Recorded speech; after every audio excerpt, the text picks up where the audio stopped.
Well, it's been about 90 years or so since Earth found its way up into the stars and earned a spot in the galactic assembly. And as you can imagine, the hundreds of interstellar civilizations that make up that assembly, they don't give two shits what new baby brother Earth has got to say.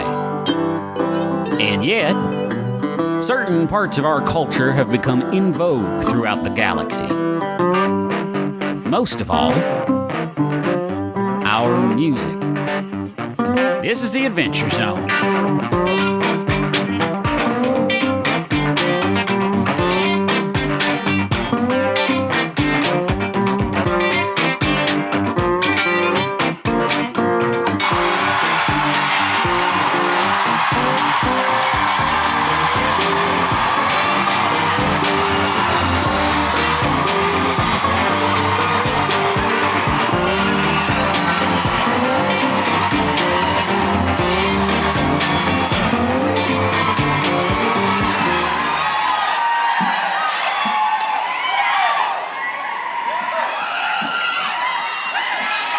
We got a lot to do tonight. Welcome everybody to the tentatively titled... No, it's permanent. Not Say tentative. It. Say it. The Adventure Zone, Hootenanny. You gotta own it. If you follow the naming convention of our show, you'll notice we skipped G. Travis called dibs on G, so we'll get back to G. This is the Adventure Zone Hootenanny, a new story. It's our first time, well, second time technically doing a live show, not set in balance. We've been talking about doing this for a while and are very excited to present to you Hootenanny. It's great because the more you say it, the more it reminds me of it sounds like a weird euphemism for like genitals. Yeah. Like I'm really excited you get to see our Hootenanny. And I want you to know, more planning went into that than anything else that we've done, trying to decide which H word to use. Hey, Dad, before we go any further, can you put your Diet Coke can on the floor? Because it's blocking one person's view of the goods. Oh. Hello. Oh, yeah. Sorry. I see you. Right here. Sorry. Put it on the floor. Yeah, hello. If I put it on the floor, it's No. getting kicked over. All right, we're just gonna hop into it and explain the rules. We're playing a game called Lasers and Feelings. Oh, good.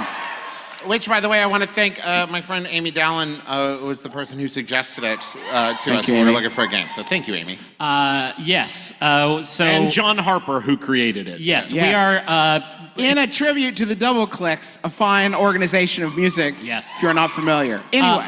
It's a super simple game. You'll be able to follow along very easily. There's basically just the one rule, so don't worry about following it along.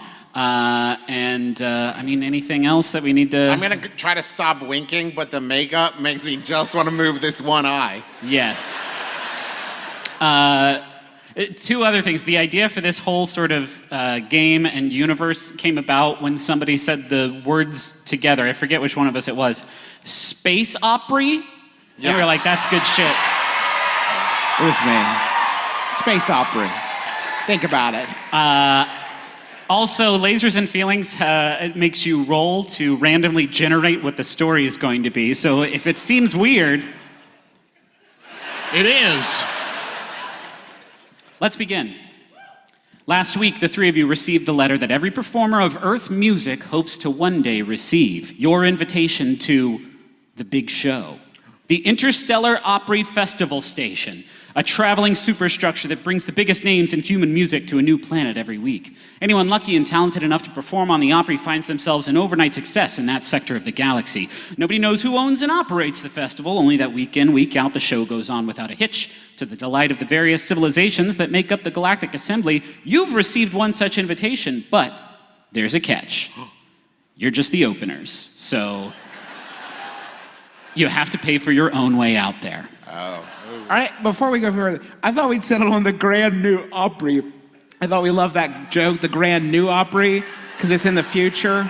Yeah, that's the colloquial name. That's what everybody calls it. Got it. You have set off to rendezvous with the Grand New Opry at the planet they're visiting this week, a far-flung outer rim destination called Shuckstack, which... Sorry, one more? Shuckstack. Now, did the game randomly generate that name? Or It's actually the name of a beautiful mountain in the Smoky Mountain range. Okay. planet named Shuckstack, which before this letter you'd never heard of. It's a bit of a trek, and you're making it on a cruiser-class vessel you've chartered for the journey. Its name, the Delta Dawn. It's one of the more affordable ships you've chartered during your career. The Southwest Airlines of space travel. It's a bit of a junker, but well-maintained. It's got a lightweight, nimble frame, some genuinely impressive state-of-the-art shield projectors, and stealth reflection plating, which are things that they decided on ahead of time. Though the technology on the bridge seems ancient and unreliable, as evidenced by the constant banging and yelling you hear from that bridge on your journey. Your pilot is one Captain Hargrave, an ex-military freelancer who hasn't gone out of his way to make your trip especially comfortable. Now, the three of you have spent several... By the way, it has just occurred to me that we each took one of the descriptions of the ship. We each picked the thing that would make the ship better at running away. Yeah, like sure. there are options for like weapons, and we're like, no, shields, it can hide and it can dodge. Yeah. You've spent several days soaring through an FTL slipstream. Who are your characters, and what have you been doing aboard the ship to pass the time? Let's begin with Dad.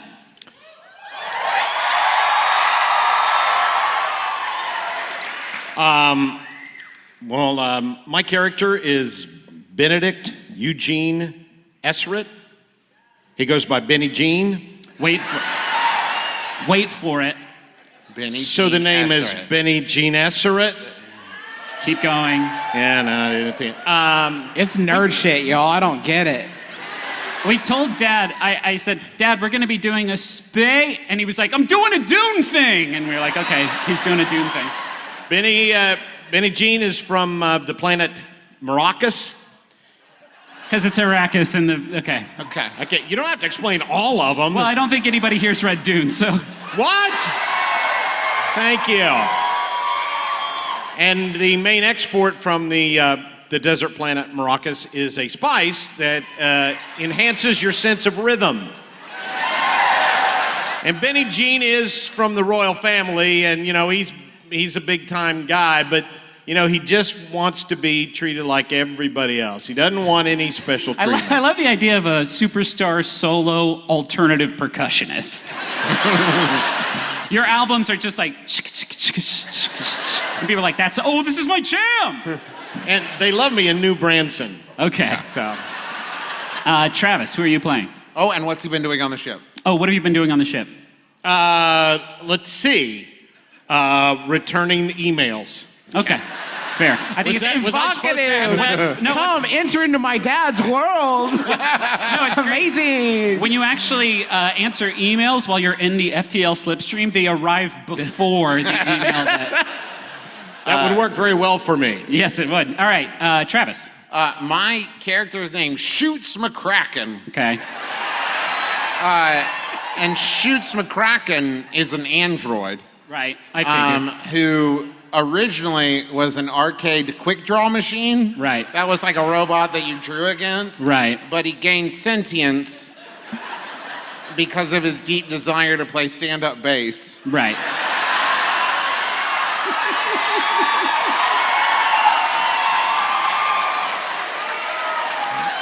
As, that old chestnut. Right. And so now he travels with the band. Just kind of a session musician, or is he part of Yeah, the... listen. All right. He's happy. He's happy for the work. Sure. And to occasionally quick draw against people. Right. He is an android soldier. Right, and what are you doing aboard the Delta Dawn? Mostly monologuing into a mirror as he quick draws against himself. Sure, perfect. Yeah. And it's super cool. It's not dorky at all. Justin, let's do it. I'm one of the last great balladeers, and I remain cryogenically frozen whenever America is unpopular, and my particular flavor of patriotism is out of vogue. But brother, she is burning up right now. America fever has swept the galaxy. Right. People are wild about this great country. So I have been unfrozen. My name is Pepsi Liberty.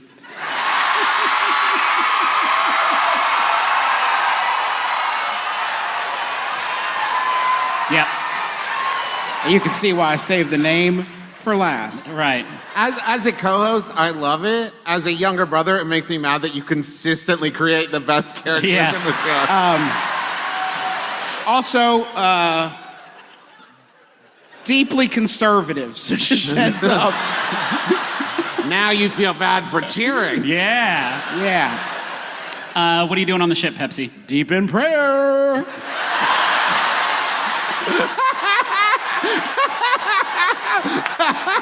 Yeehaw! Oh, God, this is going to be good. All right, the Delta Dawn is nearing its destination, and Captain Hargrave has retired to his quarters for a spin in the turbo nap pod. He has established 2 rules for you, his passengers. Stay off the bridge, and do not interrupt him while he's in his turbo nap pod. You are occupying yourselves in various ways as you feel the Delta Dawn begin to decelerate, and with a flash, you exit the slipstream and you see the planet Shuckstack down below. It is a peculiar-looking planet with a single enormous red landmass floating in an expanse of light lavender oceans.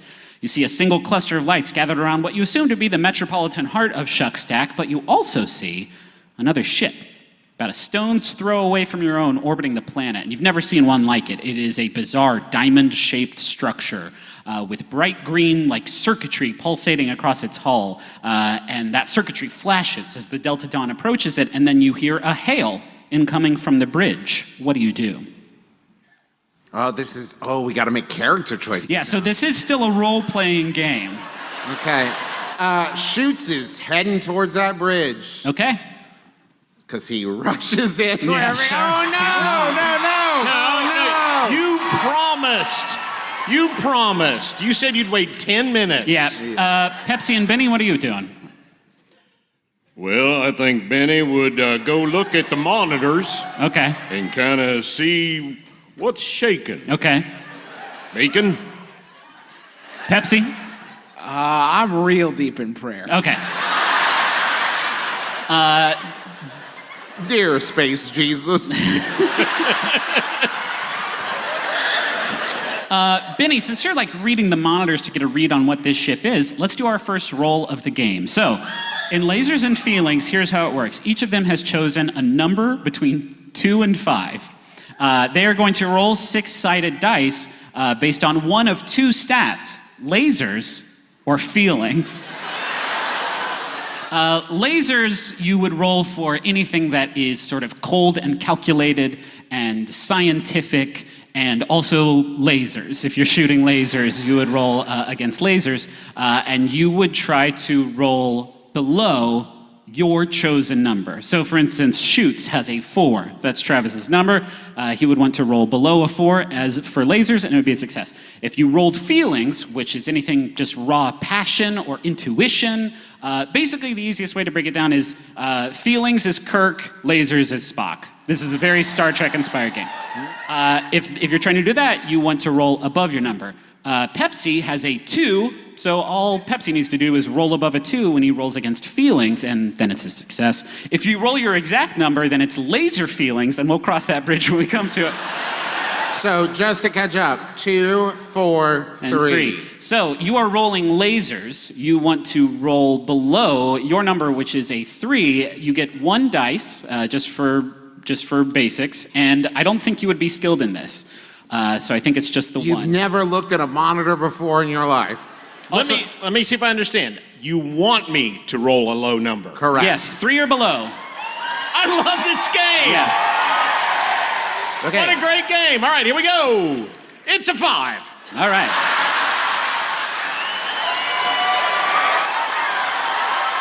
Cool. That's great. That is a complete failure.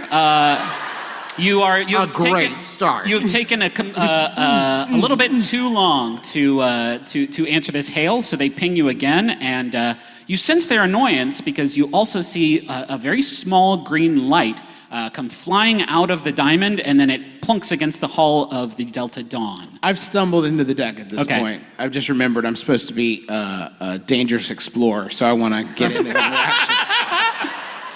Okay, you see the machine. It is getting another hail. What do you do? Shoots. Shoot says, "Hey, computer, answer hail." Nothing. Is there a button? There's several. Are we the only people on the bridge of the ship? Yes. Okay. Okay, shoots, tries to decide the right button All right. to answer the hail. I say roll against lasers, and you want to roll 2 dice, I think, because you have some experience with this. You are an android. Below, right? I got 2 3s. Yes, that is 2 successes. So you do what you're trying to do, and you do it well. Good job. You find the right button and press it, and the hollow projector on the bridge turns on, answering the hail. You see just a big, empty, dark room with nobody there, and you hear a voice say, "Just a minute. What are they? Let's see. Humans? We got any humans? Oh yeah. That's great. And then a human man, suddenly walks into view, a little too close to the projector for comfort, and his skin is gray and mottled, just hanging off his bones, and he looks at you with a blank expression and says, "Can you?" Seems legit. Hey. I need to nail down that character voice. I'm floating around. I think we decided on Wild Prospector. That's backstage, right. yeah. Hi, partner. Hey, partner. What's going on over there, bud? You're looking a little run down. Got the gymbovitis, Oh, man. but everywhere, all over. Oh, man. Now listen here. I might be an android, what was once an arcade game, that then gained sentience because of his deep desire to play the stand-up bass. But Tale as old as time. Yep, I like how Travis assumes we've already forgotten his Yes, sir. elaborate backstory. But I'm starting to suspect that maybe this might be a trick. Hey, there's no tricks here. It's just me, your new friend, Rick.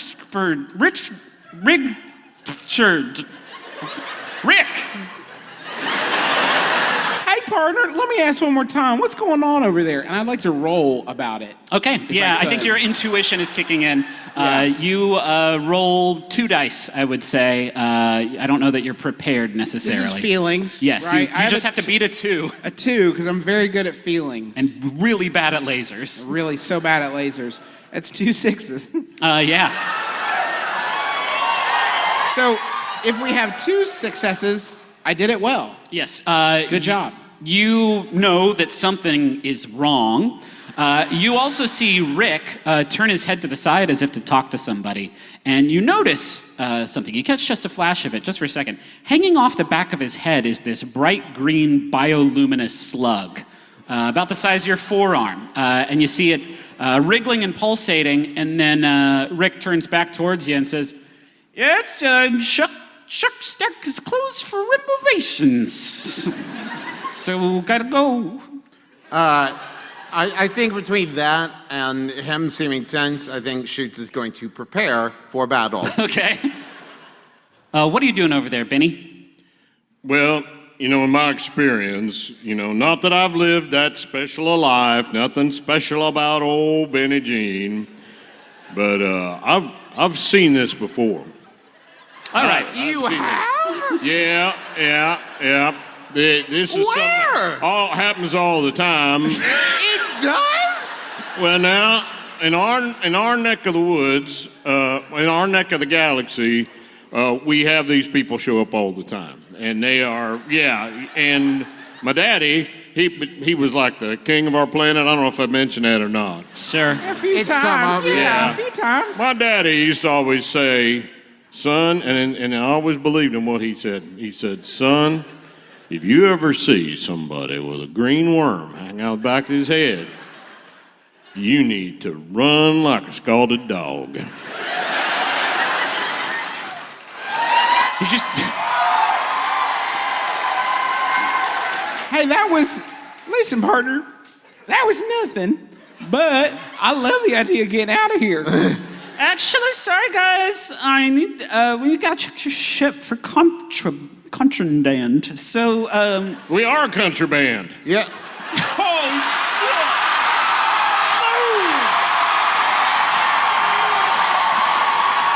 That is the most historic thing that has ever happened on the Ryman stage. Best delivery. All right.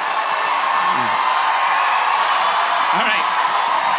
That one's for Minnie Pearl. Yeah, like I need a minute to think about really that. good. That was so good. Rick says, go ahead and dock in here with us, and that'll be good. That'll be good. You got it. And then shoots punches it and drives away towards the planet. Towards the planet? Okay. Go ahead and make a laser. I say lasers roll. You're operating a ship, and you are prepared, as you said. So I would say you have 3 on this one. I'm not gonna roll that one. That's a weird dice. Okay, here we go. Got to beat a 4, under a 4. I have a 4 and a 5 and a 3. Okay, that's 2 successes. You do what you set out to do.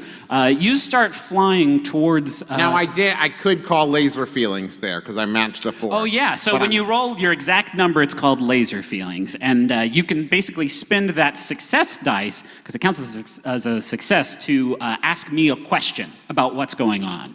Would you rather do that? No, I'll Okay. take the success. Take the full I'm success. pretty sure I've seen through your veil and I figured out what's going on. You start flying away towards the planet, and as you do so, these green tendrils of just like green light start like shooting out of this diamond-shaped ship at you, but you deftly steer around them. The Delta Dawn is weaving in and out of these tendrils, but you successfully get through them. However, the door behind you opens up, and in enters Captain Hargrave, who is a mantoid, a mantis, one of the mantis races, one of the like 17 mantis races in the Galactic Assembly. Is he one of the cool ones? Right now, you can see on top of his head is perched a brain slug. So no, not one of the cool ones right now. And he charges in to attack. You are flying the ship, Pepsi. And Benny, what do you do in response to this oncoming mantis with a brain slug on its head? I'm gonna stab the captain with the giant knife that I always have strapped to my hip. All right, is this, Hey, if this knife makes you feel uncomfortable, that's your problem. It's my right to have this giant knife strapped to my hip. Roll feelings. I'd say you have the knife because you're an explorer, so that's 1 dice, and... Not feeling. That must be... It's not lasers. This is a fucking knife. I think Benny Jean is going to help. Okay, how are you helping? Do you also have a knife? No. He's going to point at the, because he has all this knowledge, he's going to point at the most vulnerable spot on the brain slug. Okay, yeah. Right there. I'll say roll. Right there. No, wait, hold on. Dad, what's the most vulnerable point of a slug? The thorax. All right, roll 3. Roll 3? Roll 3. Justin, Okay. you've helped out. When you help out, you give 1d6 to the roll So if I'm you can just justify. trying to get above a 2. Above a 2, yep. Above a 2.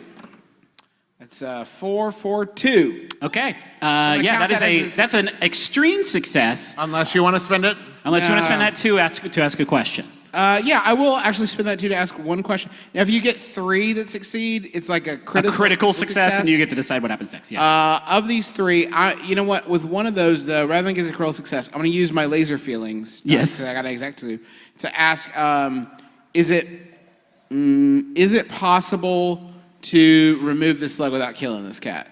No. If you kill the slug, you kill the captain. It is not just sort of chilling on his head. It's like in there. This is separate. Do we like Hargrave? Yeah. How do we feel about? Do you have a backstory for him yet? Has he been kind of a shit? Let's see. You know enough that you would feel okay killing Your him. pilot is one Captain Hargrave, an ex-military freelancer who hasn't gone out of his way to make your trip especially comfortable. Yeah, that's what kill we- him. Yeah, kill him. Yeah. Okay. Right there. What do you? Right there. He tells you where to stab the man. And hey, free ship. Yeah. Stab him in the slug. We gotta get to this show, y'all. Come on. All right. What do you do? I stab him in the head. Okay. It goes right through the worm and then some. To be fair, our tray of cold cuts is getting warm. We've got to get down there. I told you. Listen, I know that looks savage, But you gotta know, I knew that there's no way of saving his life. Somehow, I knew it. So I just went for the You gusto. must have used your laser feelings. I must have used them. Okay, yeah, you stab him real good, and his eyes roll back, and he falls over. The slug gives a little squeal of protest as Hey! Captain Hargrave hits the ground. Hey, what the fuck? And I whisper in his ear, I am so sorry about this, partner. Say hi to Space Jesus. Thank you.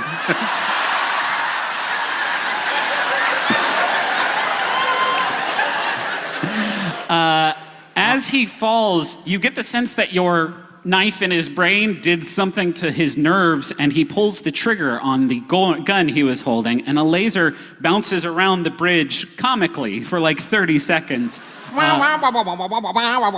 it collides with the terminal that you were using to fly the ship. He falls over dead, and the space slug disintegrates. What do you do now that you're flying the ship with a mostly broken console? Hey, Ribbit, certainly you know how to pilot this thing, right? I mean, yeah, I was doing it, but now we've done blowed up the steering wheel. Just plug into it. We're getting more and more comical with every second. Bye, Cracky. Just plug into it.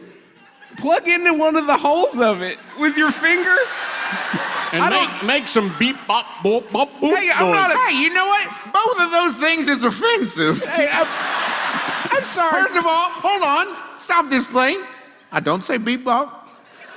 And I wouldn't stick my You finger in crash without into the asking. surface of the planet. Jump cut to the three of you, like the three of you just standing in these red clay badlands looking at the Delta Dawn, just half submerged in this pit. Can't believe we survived. It's half submerged in this pit of soft red clay. You get the impression that the impressive shields on this ship absorb most of the blow, so it's not destroyed. Oh, thank God. It's not destroyed, but it is not going anywhere soon unless you get some help pulling it out of the ground. So you make your way to Shuckstack. We're going to move quick because that was a long discussion about robot ethics. And you can tell that something has gone terribly wrong here in the major city. For starters, there's almost nobody here. It's a fairly rustic environment with large homes made out of painted hardened clay and weathered metal. And it would be charming, except for the really harsh environment that it has sprung up in. But you only see a few dozen folks of various assembly species just kind of shambling around, and you can see that all of them, from the humans to the mantoids to the shark people, they all have these iridescent brain slugs just hanging off the backs of their heads. What do you do? Oh. Leave? I've only got the one knife, fellas. Allow me to strike up a rapport with them. All right. Oh, you're trying to you're just giving a speech to the crowd? Well, yeah. Okay, I mean, very good, very good, very good. Since I have a lot of diplomacy training. Yes, you are an alien envoy, so you definitely are prepared for this. That's 2 dice. Roll 2 dice and let's see what Yeah. the fuck happens. So I'm just going to walk up to them and say, Wait, hold on. If I may, Yeah. make him give the speech first, and if it's good enough, give him No, a bonus dice. this is fine. Roll feelings. You want to roll above a 3 or above. Here we go. 4 and a 6. That's a success. What do you say to the crowd? Hey, y'all. Listen, I know you probably recognize me, you know, because I'm kind of a big deal. You know, my family, they've done pretty well for themselves and from that planet, and, you know. The crowd starts shambling towards you. Yeah, good. Yeah, no, I'll sign later. After the show, I'll sign. They're all holding space slugs. Yeah, no, we ate on the ship earlier. So listen, if y'all could just show us to where the hell we're going, we'll give you some merch later.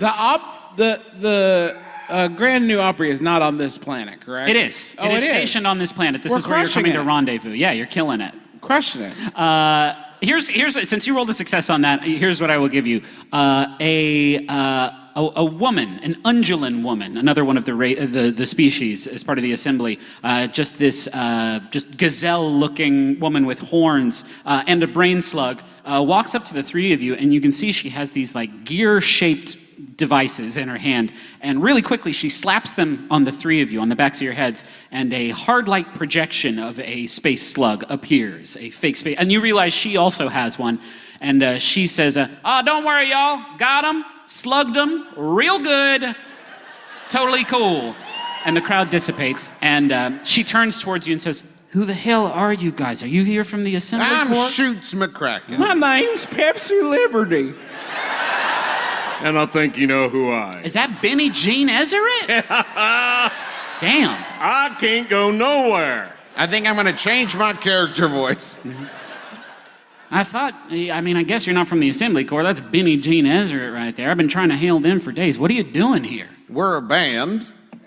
Yeah, I know what you're thinking. Don't these guys have a name for their band? And they thought they'd come up with it on stage. We're the Hootie River and- Bottom Nightmare Band. No.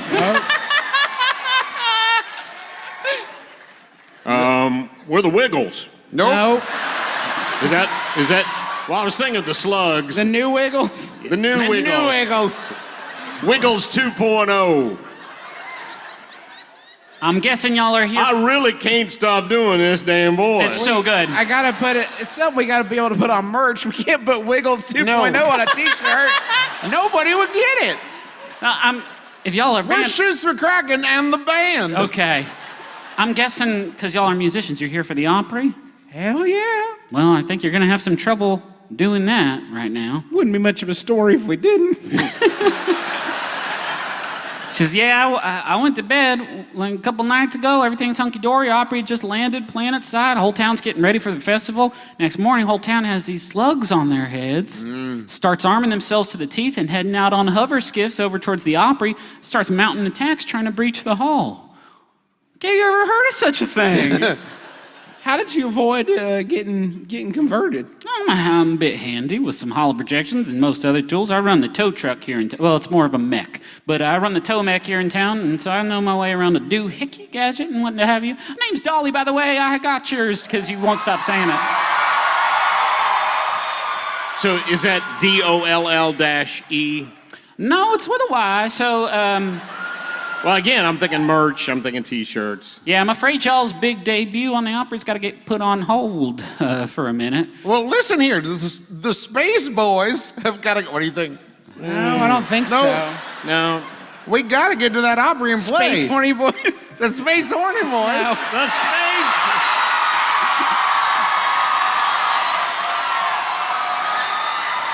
SHB, baby. No. Listen, Hootie and the Nanny's got to get with it. Hootie. Hootie and the Wiggles. I'm feeling pretty strongly about Hootie and the Nannies Yeah, at this point. Dolly says, only way we're going to get up there is if, oh, wait, y'all are here. Y'all got a ship? Well, that's a complex question. When you say ship, do you mean one that lifts off the ground and zooms around and shit, right? Yeah, the Opry's still hovering, so we would need a ship to get up to it. Hey, you got a mech. Yeah. Why did y'all fuck up your ship? Yes. You know what? In one sense, Space God did, because it was in his grand plan. But in another sense, I did stab the captain in the head with my big knife. But you did it beautifully. It was part of the plan. And we said, Space Jesus, take the wheel. And he let crashed him. it.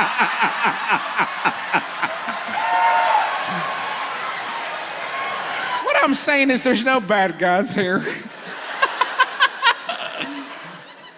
So y'all got a ship or not? I got that you murdered a guy. We got ourselves a ship, but we done need your help towing it down to the clay. Oh, ain't that dang story of my life? Jump cut to the submerged Delta Dawn. Dolly is in this just big boxy mech suit with these two large just metal clamps attached to these thick cables, which she shoots out towards the ship. And the cables are starting to retract, but it's a big ship, so she's getting pulled in. So these hooks swing out of her mech legs and plants into the ground, giving her some support as she's trying to pull the Delta Dawn out of the clay. And she says, Dang, y'all really got this wedged in here, huh? Do I have like some kind of robot super strength that I can help?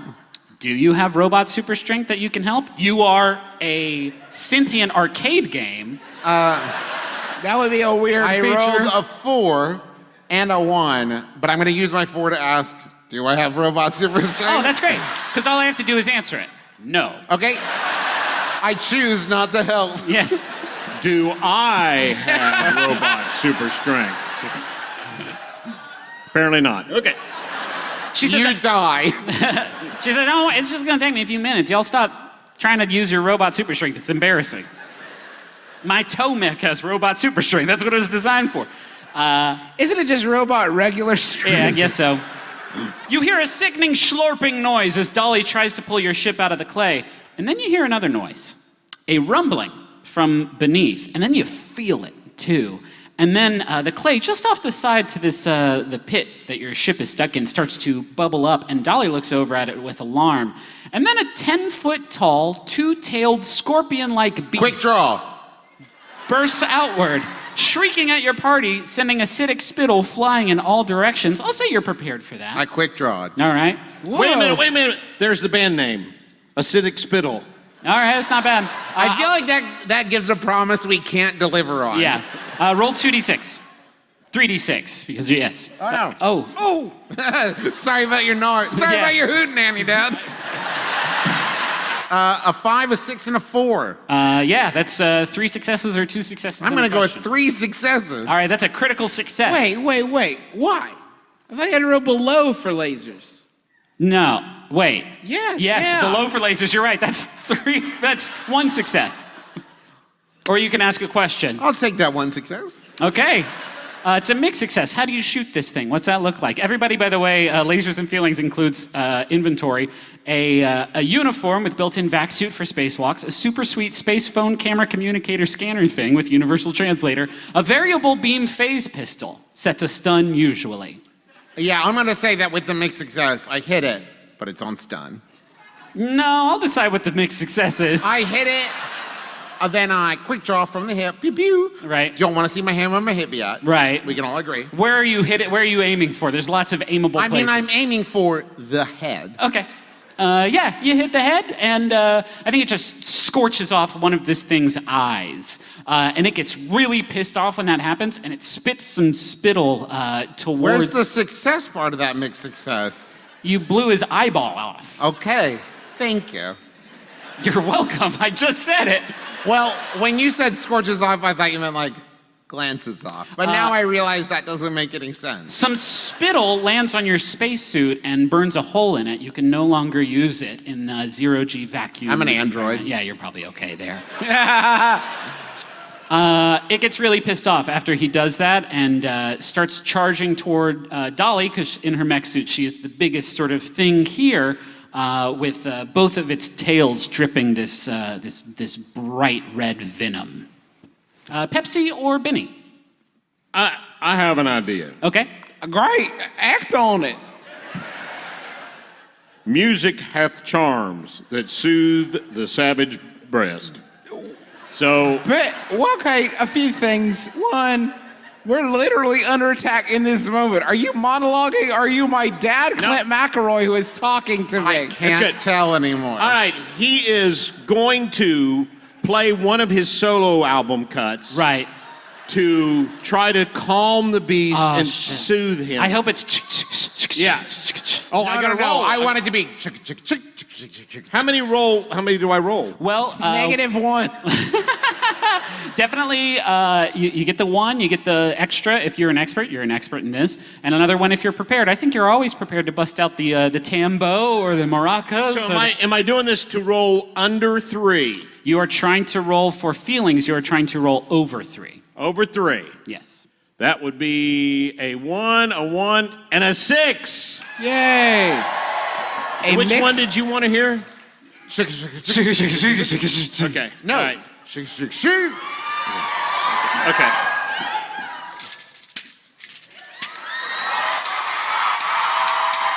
A little flat. All right. Have you tuned that? Here's the mixed success. It gets distracted by what you're doing because it's fucking wild. And in that moment, it sort of slows its attack over on the towing mech, which has nearly pulled the Delta Dawn out of the quagmire. However, you have caught its attention, and it is now charging your band, your hence unnamed band. Hootie and the Nannies. Hootie and the Nannies. I feel like we nailed it. Yeah. I'm gonna take a. I think Pepsi's gonna take a flying leap at him with his knife and try to bury it in his side. Okay. Roll feelings. I don't know that you could argue that you're prepared. I don't think I'm ever prepared to fight a space Scorpion. Scorpion with a Yeah. knife. Roll 2d6. Okay. And you're saying that because the second one, this is because I'm an expert in fighting scorpions with my space knife? You're an explorer. I think you have to shank some shit And from time to time. if I may, I would say I'm helping because I shot one of its eyes off. Yes, absolutely. 3d6. 3d6, Thank you, okay. Travis. I've really affected its Above it, depth too. perception. Above it, 2. I have 2 4s, so that's an unqualified success. Yes, you succeed. You stab this thing right in the side, and when you do that, one of its tails just like goes limp. You get a sense that you got some nerve stuff in there, whatever it is. Hey, fellas, I think I hit some nerve stuff. Whoa, slow down, Dr. Spock. It also skitters backwards in sort of... Skinnards backwards? It's skittereds backwards. Free bird! In It knocks a bird's nest loose. reflexively. It skitters backwards and buys you all some time, and you all hear this loud, still kind of gross pop from the clay pit as the Delta Dawn, still having a decent amount of clay all over its hull, is retrieved from the pit, and you see Dolly start just like charging towards the cargo bay door at the back to board. Let's get back to you, Shoots. What are you doing? You still have the Scorpion, probably. I say, hey, you all head for the ship. I'll cover you. And I shoot at the Scorpion once Are you just more. trying to do like suppressing fire, or? Well, I mean, I'd like to kill it, Okay. but if nothing else, distract it. I will say killing it will be harder than suppressing fire. If you want the trophy of this thing, that's fine. No. I'm Okay. just trying to get them to the ship. Okay, go for it. Can I help again? Sure, if you tell me how. Right there! I'm telling No. him where to shoot it. I'll let you do that once per game. Okay, right there. Right, the other one. Roll 2d6 for me. I have tried. 2d6.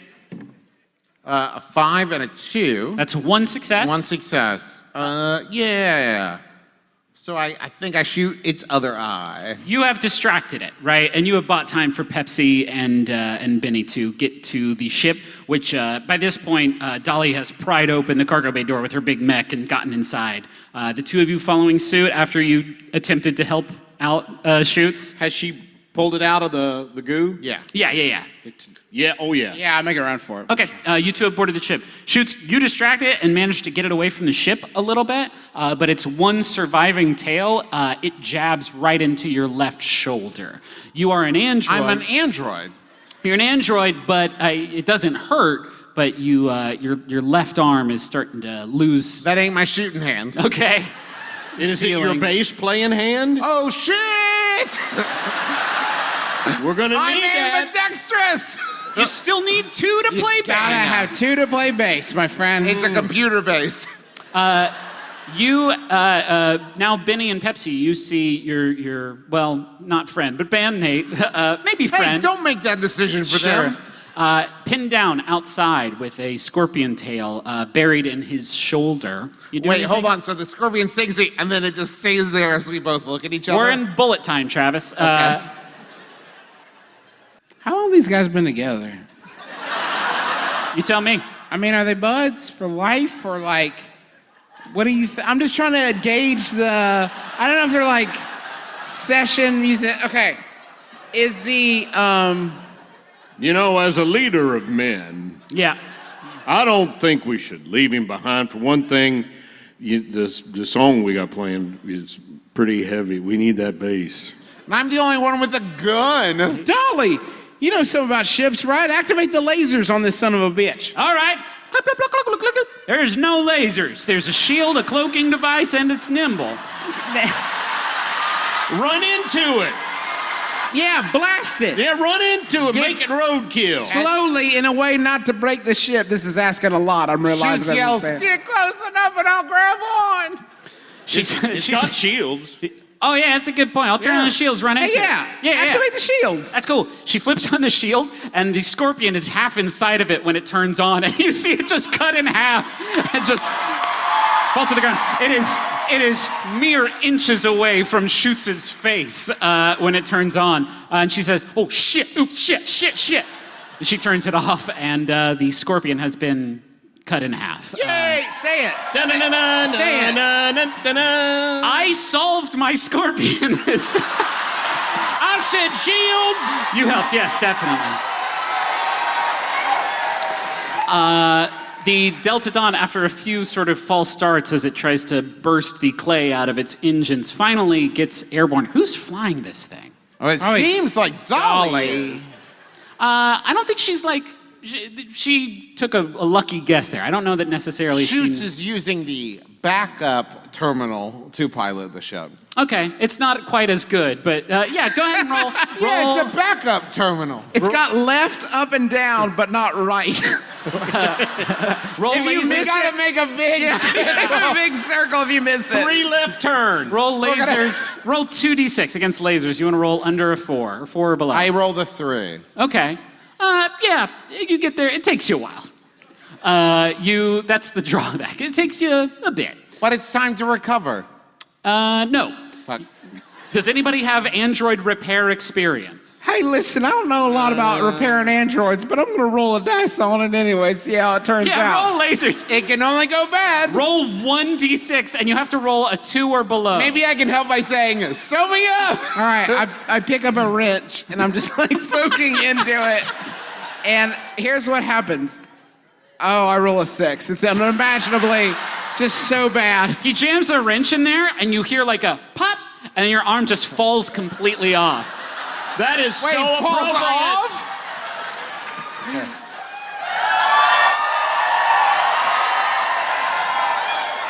So his arm is off. Yes. Okay.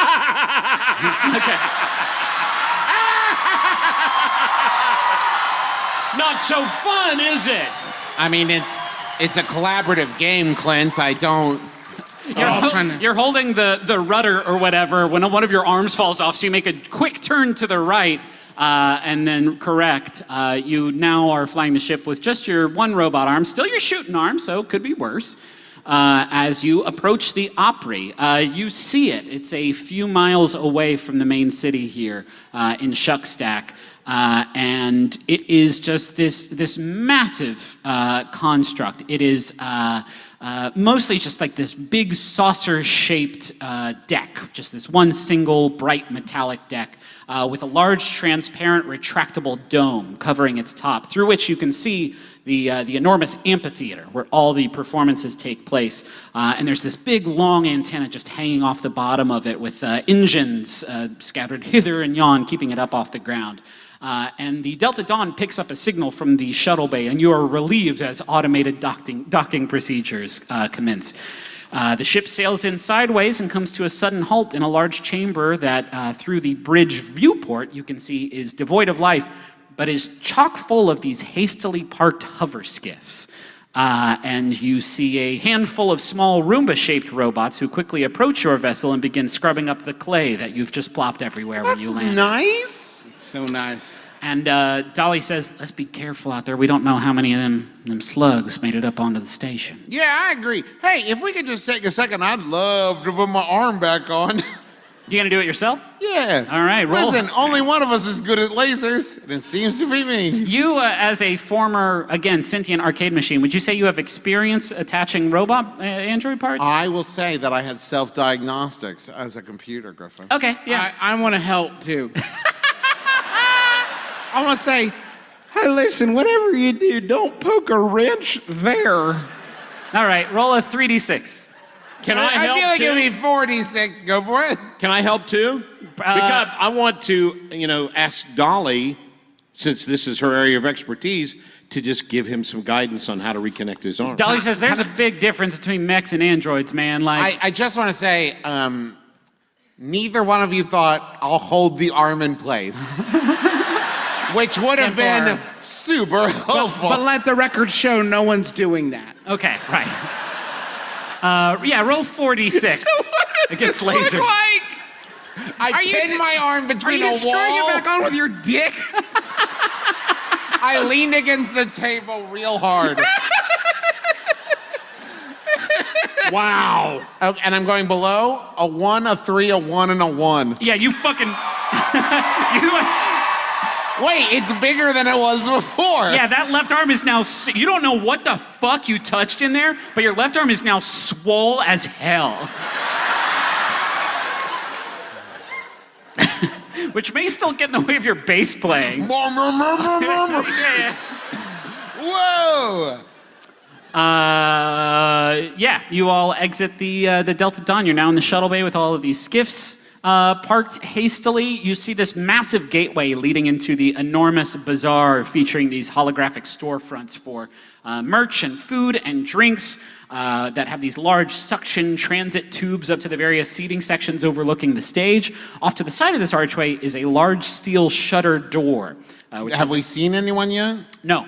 There is a small sign hanging next to this big shuttle door that says, "Loading tunnel, authorized personnel only." And it appears to be locked. What do you do?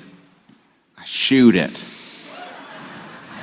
No need to roll for that one. It bounces off and shoots around the room. And knocks my arm off. I'll pound on it. Hey, let us in. We're a band. Hootie and the Nannies? Roll. Hail! Hello, it is I. Wait a minute, who am I talking like What now? the fuck was that? Yeah.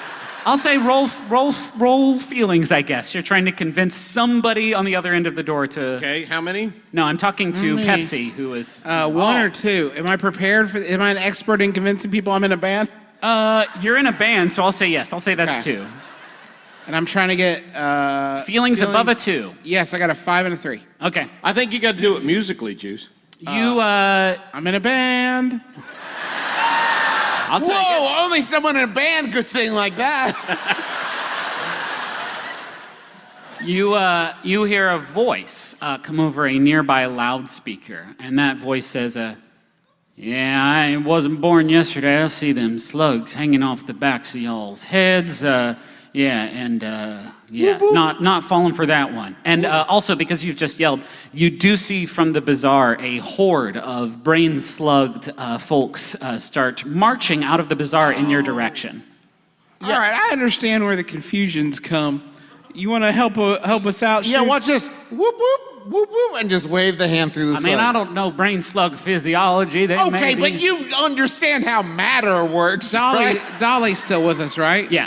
Pull them off, Dolly. Show them we're legit. Oh, she says, "Oh yeah," and they just shut off. The hollow projection shut off, and they are gone. He says, "Okay, so you ain't brain slugged. What are you doing aboard the Opry?" We're Hootie and the Nannies. Do we not have a driver waiting for us? We should be on the list. All we had to do was get our asses here.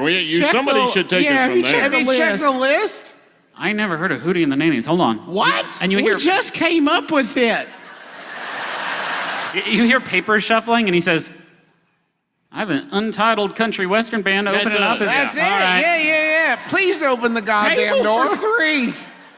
Looks like you got 4. Is she with you? Is she your roadie? Or Yeah. she's loading in. She got Yeah. your amps and Manager. Manager. she's your She's our manager. Yeah, I'm the manager. He says, all right. And the shutter door starts to open as the horde begins pouring into the shuttle bay. And just as you slip through, it goes closed. And you hear him say, "All right, follow the arrows." And all along the loading tunnel, there are these hollow projections leading you to different areas. One to the stage, one to the green room, one to the back rooms of the shops, and one to the main office, which you all follow. And, Green room. Okay, you head to the green room. I want to see if they got my writer and there's a basket of microchips. Okay, sure. The green room is on the way to the Wait, main. to eat or what? Okay, so robots eat microchips in this. Okay. But don't let the name fool you. They're just tiny chips. Right. They're not electronic at all.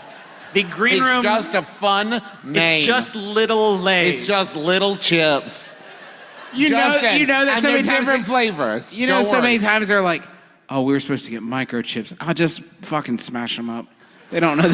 Smash I up can the tell the regular difference chips. because of the edges. Okay. Some of them are green. Are you hungry? No? Okay. I just want to make sure they got the writer right. Right. Okay, the green room's on the way to the main office, so you can definitely just pop to check in what's going on there. Should I roll to see if there are microchips? No. As you go to open the door to the green room, you hear that it is locked. I break down the door. Okay. This is, I would say, an impulsive action. You're going to be rolling feelings on this one. You're a soldier, so I'd say you're pretty meaty. I'll give you 2 dice on You this. guys want to help? Pardon, do you? No, because I think you're making a mistake. I'd like to move on with the narrative, please. Is it below or above? Above a 4. 4 or above. For feelings? Yep. Rolling 2. Yeah, I rolled a 3 and a 5. That is a mixed success. Okay. You break the door open, but it's the wrong door. And somebody says, "Hey, I'm in here." Hey. No, okay, here's the mixed success. You kick the door open, your strong robot, you use your one new swole arm to punch the door down, and as you do so, you see some of the biggest names in country music inside. I'm talking about fucking Casey Musgraves the 14th and Hank Williams, the 33rd. Hank Williams the 33rd and fucking Travis Tritt Jr., who looks amazing. Little Big Planet. That's actually a video game. We'll talk about that backstage. Is it really? Yeah. And they all look up with, yeah, it's great. I'll tell you all about it. Yeah, you can make your you'll own love levels. it. It's sick. Okay. You notice 2 things. 1, your writer has not been filled. 2, they all have brain slugs attached to them. Fuck! They all turn and stand up, and you hear a voice over the intercom say, "What the fuck are you doing? Get over here to the office. I locked him in there for a reason." I close it. It doesn't stay. You pick it up and close it, and it just falls right back in. Casey Musgraves the 14th looks at you like, fucking idiot. And what century is this? Yes. It's 1800s. Yeah. Twist! Yeah. He said, just run. You all need to run right now. I'm running. Okay. I've already continued the narrative somewhere else. You all run towards the main office, and the door slides open as you get near it, and slams shut as you approach, and you hear the banging of the fists of the country music stars of the 18th century as you Oh make it no, in. Buck Owens is gonna kill it. When was Buck Owens alive? Doesn't matter. This room is a room that kind of stands apart from the rest of the station that you've seen so far. It's not this sleek metal modern design. There's like wood floors and walls just papered with posters of old Earth acts. And they're like filing cabinets against the wall. There's no computer in here. There's just like papers on a desk and like paper star charts on the walls. And there is a door into an antechamber into this office that slides open, and this imposing figure comes crawling out. It's a 6-legged, just like spider-like mechanical body, topped with this large, opaque, white glass sphere like a snow globe that looks like it's filled with swirling fog. And a voice comes from inside of it, and he says, so I've been a bit occupied with staying alive up here. Can y'all brief me on what's going on? Yes. Yeah, somebody let all the slugheads out, and we come running down That was here. you. I was watching you on the Yeah, it was me. No, well, he's got a bug. He's got a virus. Because he's an android, and he's got corrupted files. Oh, once again, let me stop. That's offensive. Yeah. Well, maybe you ought to not kick doors in without talking to I your want my bandmates. chips. We're Hootie and the Nannies, and we're supposed to perform tonight. Right. We covered that at the door a few minutes ago. That was you. Yeah, that was Oh me. man. All right. Oh, you're doing that whole Wizard of Oz Yeah, guy at yeah, the door. horse and the buggy person show. that's there. Yeah. You're right, There you're seems right. to be slugs everywhere. Yeah. So we figure we ought to be the headliners now for Yeah, everybody right. else's slugheads, right? Well, we'll talk about that. I'm sorry, I'm being rude. I should probably introduce myself. Give me a second. And these vents on the mech body open up, and this white fog comes pumping out of them, filling the room in seconds. And then these other vents in the ceiling kick on and start pulling the smoke out of the room. And the smell in here is fucking wild. And as the last of the smoke is drained away from the sphere, you can see a figure within. It's the top half of a human man. And then everything clicks. The posters on the wall, the smell of this dank kush that has flooded the room. This man inside of the mech body says, I'm Willie Nelson. We'll be right back.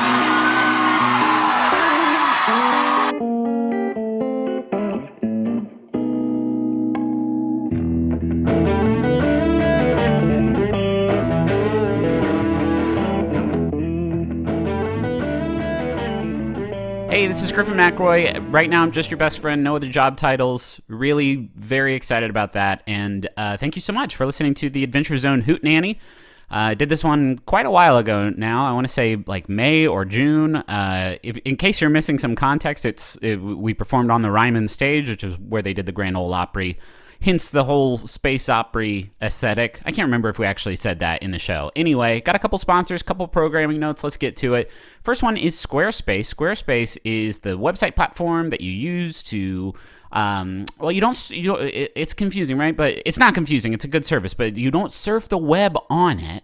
It's not a platform like a surfboard. You freaking silly goose. It's a platform that you can use to build a cool website, showcase your work, blog or publish content, sell products and services of all kinds, and more. They got beautiful, customizable, mobile-optimized templates created by world-class designers, built-in search engine optimization and analytics to help you grow, and 24/7 award-winning customer support.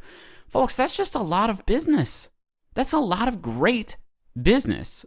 We've used this to make a few websites in the past, and it really is super slick and easy. Go to squarespace.com/adventure for a free trial, and when you're ready to launch, use the offer code ADVENTURE, and you're going to save 10% off your first purchase of a website or a domain.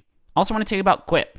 Quip is a great little toothbrush. It's sleek, stylish, it is sexy, it is futuristic. Looks like a spaceship, like a little space capsule you're gonna use to fly up into the stars and hang out with the moon, but you're gonna use it to brush your teeth. So if you ask your dentist, they're gonna tell you that better brushing is less about the brush and more about how you use it, and Quip is designed to help you build better brushing habits. They got a built-in timer in this toothbrush, and it's going to vibrate, telling you when to move around. And it's got these every 30 seconds, you're just going to swing on another vine to another part of your mouth, and it ensures an even clean. And it helps make brushing something you actually want to do twice a day. I like it a lot. Keeps my chompers looking real clean. Anyway, they start at just $25, and you'll get your first refill pack for free at getquip.com/adventure. It's a simple way to support our show and start brushing better, but you have to go to getquip.com/adventure to get your first refill for free. So go right now to getquip.com/adventure. That's it for the sponsors. Thank you so much to everybody who was so kind about the Amnesty finale. It has been a profoundly busy season for all of us. And being on the road and seeing all of your reactions to the finale was genuinely heartwarming. That story, it means a lot to all of us, and to see it resonate with y'all was so great. But now we're on to the next one. And I'm not going to announce what that is right now. I think Travis is going to want to announce what it is, so I'm not going to steal his sunshine. But just a quick programming note. In 2 weeks, we're going to be putting up another live show. We are as of right now, not quite certain which one it's going to be, but we are leaning towards publishing our most recent live show, which was the Travis's take on Taz Amnesty prequel : The Ballad of Bigfoot. So it was a wild show, as anyone who was there will tell you, and I think that's going to go up next just for proximity for Amnesty. But we are hoping to get the new season up and running very, very soon. We're also planning on maybe doing an off-week episode, the Adventure Zone. So keep an eye out on our Twitter stuff when we call out for questions for that about Amnesty. And we're going to also probably talk about what comes next in that. So a lot of stuff's up in the air, basically, and we are going to be announcing very, very soon what the next season is, and stay tuned. So the next episode is going to go up in 2 weeks. So that is going to be on the 17th of October. And yeah, we'll talk to you then. Bye.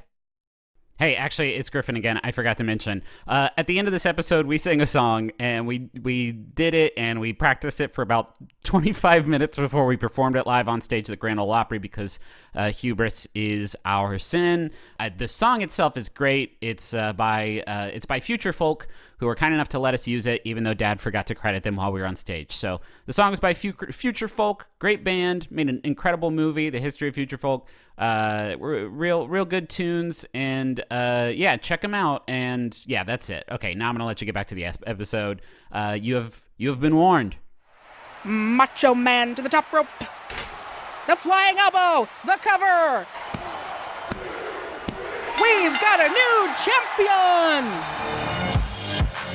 We're here with Macho Man Randy Savage after his big win to become the new world champion. What are you going to do now, Match? I'm gonna go listen to the newest episode of the Tights and Fights podcast, oh yeah. Tell us more about this podcast. It's the podcast of power, too sweet to be sour, funky like a monkey, woke discussions, man, and jokes about wrestlers' fashion choices, myself excluded, yeah. I can't wait to listen. Neither can I. You can find it Thursdays on Maximum Fun. Oh yeah, dig it.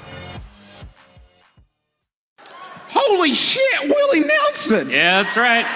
Well, technically, Wait, hold on. The Willie Nelson? technically half a Willie Nelson, but it's the good half. If you ask me. Nell. You could just say Willie, it is also half the name, but suppose that's android humor, but yeah, it's me, Willie Nelson, with a robo spider mech legs. So it seems, if I'm not mistaken, we're looking at your usual brain slug infestation situation, yeah? Yep, that old chestnut. Wish I could say it's my first time, but oh boy. For me, it was brain snails back in 62. 2162. 2162, yeah, thank you.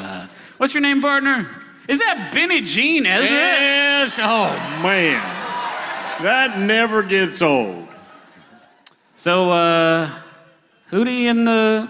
What is it? Hootie and the Nannies. So, it's such a bad name for a band, but I hear your music's good, that's why I booked you. So when do we go on and then leave? Well, I don't know that you could call this a receptive audience, since they either want to kill you or turn you into some sort of brood spawn. So, I think the concert may be canceled, fellas. Sorry. No. No, we gotta do a show. It's If we don't perform, we can't claim this on our space taxes.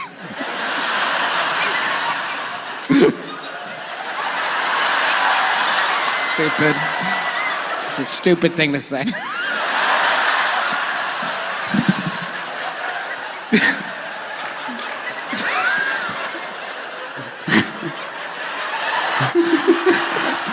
Do I need to roll for lasers for space taxes? Roll for losers. What? Here, let me roll for you. He says, well, we make most of our money on merch and, beverage sales, and I don't think that they need beverages, so I don't have the money to give you, unfortunately, unless we can find some way to put a stop to this brain slug Well, threat. how did you solve this one in 62, Willie? Salt, but, Salt. yeah. But I Wait. tried that already. That's it. Space salt. No, that's just salt, friend. It's NaCl. You can't fix it. Guy, all right. Dolly says, my question is, why Shuck Stack? It's pretty out of the way. What do they want from us? Maybe they love music. Maybe they love music. Didn't think about that. Thanks, Pepsi. There's only one thing I love more than music. Did you guess Jesus? I guess Jesus, yeah. Space Jesus or just Now, regular Jesus? Space Jesus. I have of to course. ask you this. He beat the last Jesus. In Jesus' Endgame. No, he beat him in space basketball, and then he gets to be. Oh, yeah. And that's the Great Space Jam? That's the Great Space Jam. All right. Well, let's not blaspheme. Yeah, not Come here. on and slam, and welcome to the new dawn of our risen Savior, Space Jesus. Sure. I'm sorry if my conservative views aren't welcome here. I love my celestial Lord.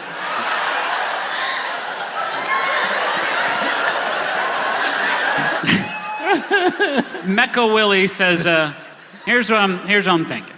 Here's my institutional knowledge about space snails. Again, it's a different genus or whatever, but they all seem to be following orders. They all seem to be moving all coordinated, like make me think that the order giver's somewhere up on that weird diamond-shaped mothership. If we can make it up there, bust them up, maybe we'll be able to turn everyone back. Maybe not. Maybe they'll all suddenly die. But either way, I can't really take the Opry nowhere until we get this situation sorted. So y'all four are the only non-brain slugged people in shouting distance. So I think it falls to us to figure this out. So here's the thing, Willie. Our ship, which we could fly up there and fight that there brain slug diamond, it doesn't have any weapons because we made poor choices backstage. Look at this sheet. Yeah. No weapons. So do you have any kind of weapons we might affix to the Delta Dawn? I mean, I am kind of a weapon. I don't mean to brag. So can we fuse you?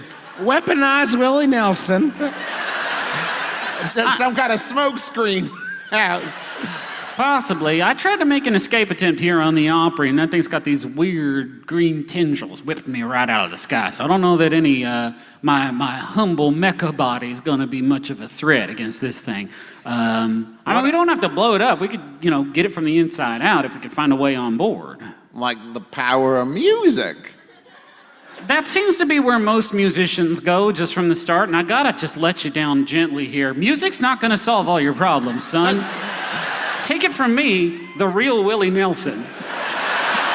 How about we fly up there and see what's what? What could it hurt? Yeah, we've got a cloaking device. Yeah. Oh, yeah, because we didn't go with any weapons. So we could cloak our way on up there. Well, Y'all have had a fucking cloaking device this entire time, and I'm just now finding out about it? All right. Yeah. Sorry. Yeah. Sorry. Yeah, you're sorry. Sorry. Can you get us out of here, Willie? I mean, I could have before you kicked open the green room. Oh, no. I'll kill Casey Musgraves the 14th. Don't you dare, she's a national treasure.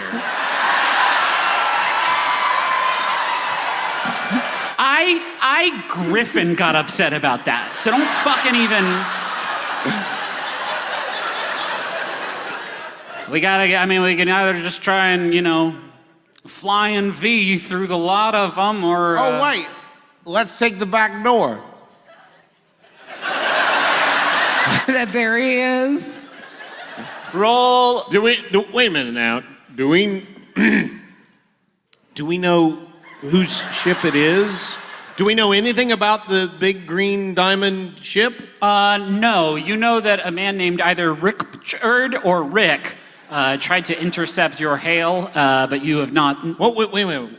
What was the first pronunciation? Richard. No, it doesn't seem quite right. Right. No. Yeah, I guess roll 1d6 against lasers as you're trying to inspect for some sort of way out. And What do I want? I rolled a 3. I'm talking to Travis. You wanted to roll below, so yeah, that is a partial success. Shit.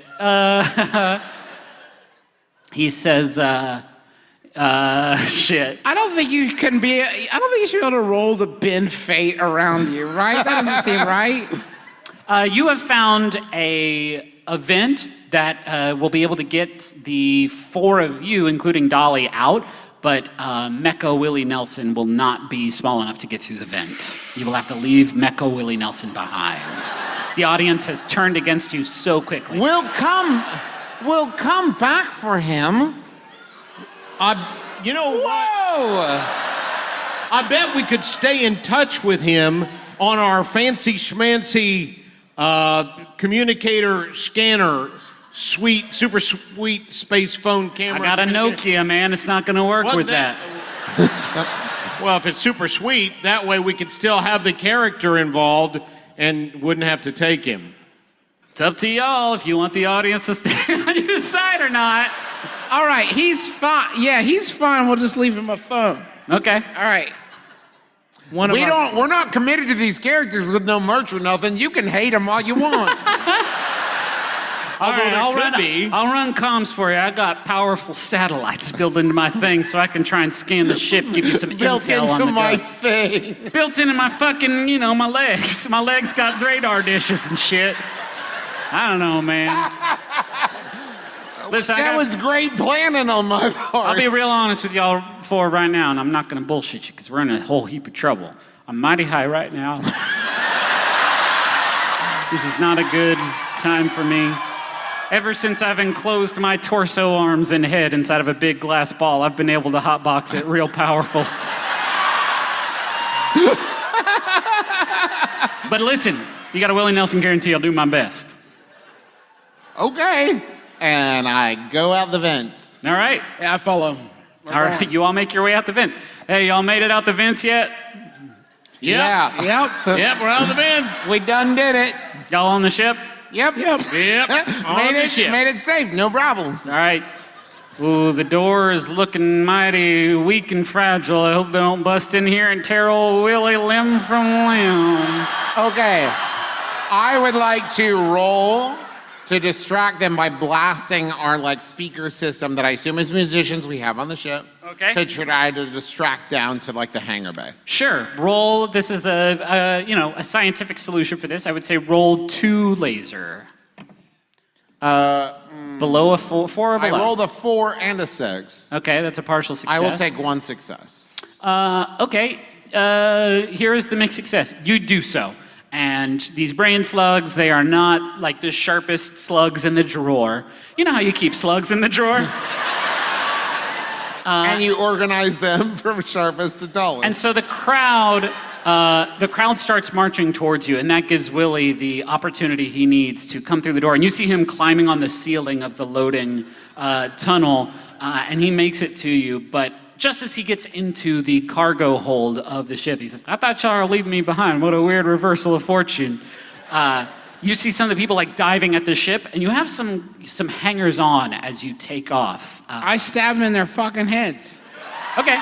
This I can do. Roll feelings plus. Are you prepared for this? To stab space worms that are stuck to our... Roll 2 dice then, and trying to beat a 2. 6. Partial success. Okay.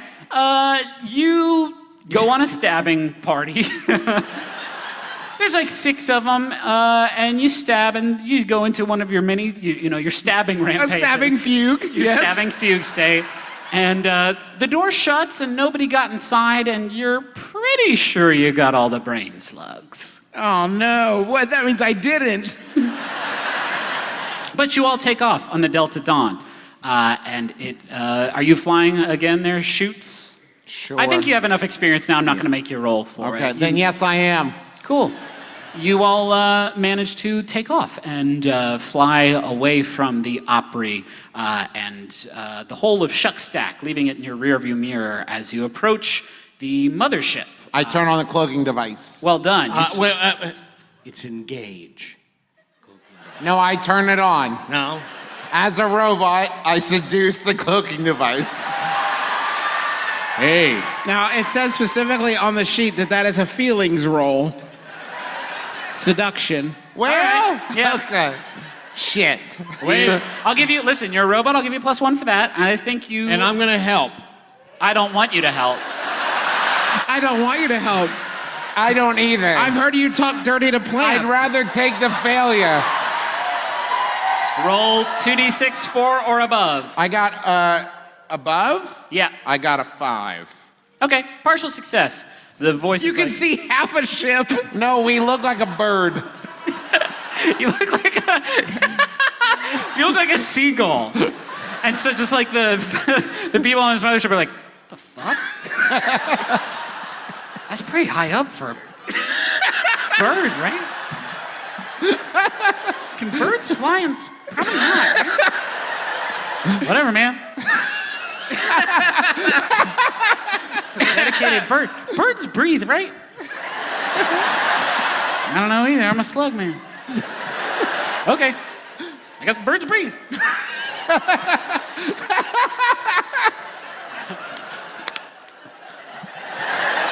As the Delta Dawn approaches the slug mothership, it remains dormant as you fly near, mostly unaware of your proximity.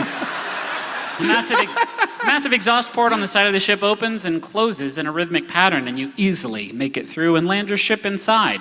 The 5 of you pop into view as you disembark the Delta Dawn, and now you're standing... We just look like 5 people coming out of a bird. Yeah.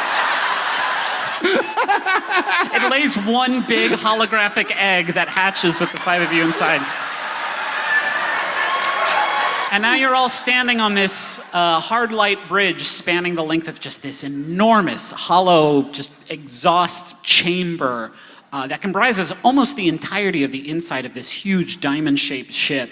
And you cross this bridge toward the center of the chamber, where this large cylindrical main deck is hanging in the sky. A door dissipates as you approach, and you slip through into an enormous, circular, pitch-black chamber. You hear the constant whirring of some sort of loud machinery and see the occasional, like, floating small light in the distance, moving here and there. And you can also tell there's some kind of elevator shaft in the middle of the room, just this standalone elevator. Calm down. Yeah. It's kind of faintly illuminated, but not really enough to, like, brighten up the room so you can tell what's going on and get your bearings. In here, in this big, dark room, what do you do? I turn on my android eyes. Why? Okay, stop for 1 second. Why does the arcade game need to be able to see in the dark? If you can give me a reason why fucking Mad Dog McCree has night vision. Because it's a blacklight arcade. 2d6. I'll give you 2d6. Yeah. This is lasers. You want to roll a 4 or below? I rolled a 3. Okay, partial success.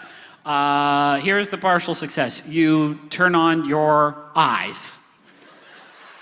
Your blacklight eyes, and you can see the room's tremendous scope and its purpose. Thousands upon thousands of these slimy, semi-translucent eggs are all attached to this rotating turntable floor that's about 100 yards in diameter. It's enormous. And there are these undulating, organic-looking tubes that are pulsating and plopping more and more eggs by the second down onto this turntable. You also see 3 hovering refrigerator-sized robots with these huge metal arms that are tending to the eggs, incubating them, moving them from place to place, and depositing the hatching eggs into a large hole in the ground near the back of the room. And you do see that elevator in the center of the room. However, when your eyes clicked on, so did the theme song of the video game that you portray, which sounds like what? Time to shoot with Shoots McCracken. Who's gonna shoot the best? Who better than the rest? It's time to shoot with Shoots McCracken. Okay.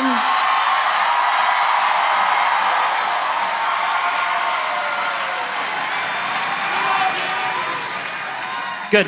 It took me 2 weeks to write that. You can now see this whole room. However, the eggs have started to just sort of wiggle a little bit. I'm running for the elevator. Oh, okay. Roll feelings for me. My feeling is that I made it to the elevator. I don't know that I will you say, can... because you are a dangerous explorer, this is such a foolhardy move. I will give you expertise on it. Roll 2d6. Okay. And you want to beat 2 or above. Please, Snake Eyes. No, it's a 4 and a 6. It's a success. Okay. Yeah, you make it to the elevator. Hey, hey guys, come on over. The water's fine. Okay, I'm going to say Shoots Right. starts firing to clear a path through the eggs to get the elevator. You're shooting the eggs? I'm pushing buttons then, man. Yeah. You ever do any World of Warcraft raiding? Because this is... No. You said it. Wait. Now that you've said that. You've already done What's the ceiling look like? It's so high up. It just looks like a ceiling. It's like... I'm going to jump. Okay, it's probably 50 good Okay, no, yards. I mean I'm going to like hopscotch around the eggs and try to avoid them. Okay. I can see no way in which this is lasers. Unless you're My robot. nimbleness, my robot nimbleness. Feelings, baby. If it was feelings for me to run through and It's got to avoid be them, feelings, yeah. This is not your smartest plan. So it's your feelings. but it is better than your shoot the eggs plan. No, shoot the eggs. If that's where your gut leads you, you're fucking shoots McCracken. Shoot these fucking eggs. I'm gonna shoot the fucking eggs. Okay. Because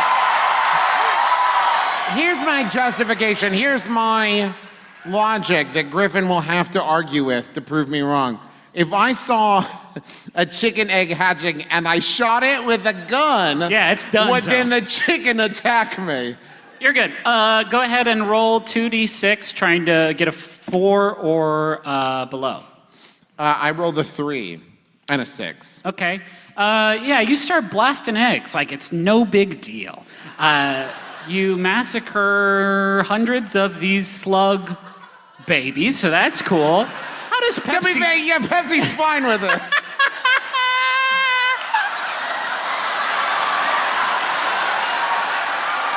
Hey, I'm a conservative, and I'm not going to apologize for it. I was raised by my granddad and my granddad before him to believe that all people have a right to choose. That's where I'm at with my conservative beliefs.